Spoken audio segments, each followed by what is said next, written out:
để được ngày hôm nay thì chúng ta sẽ trân trọng biết ơn những thế hệ trước đã hy sinh cống hiến để mà bảo vệ đất nước.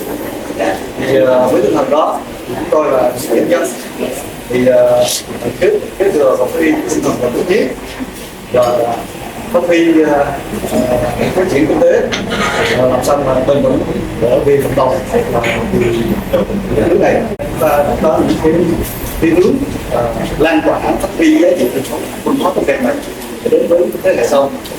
Sự ngày hôm nay tôi cũng rất là cảm ơn Hội Doanh nghiệp Quận Phú Nhuận đã tổ chức rất ý nghĩa và rất nhân văn.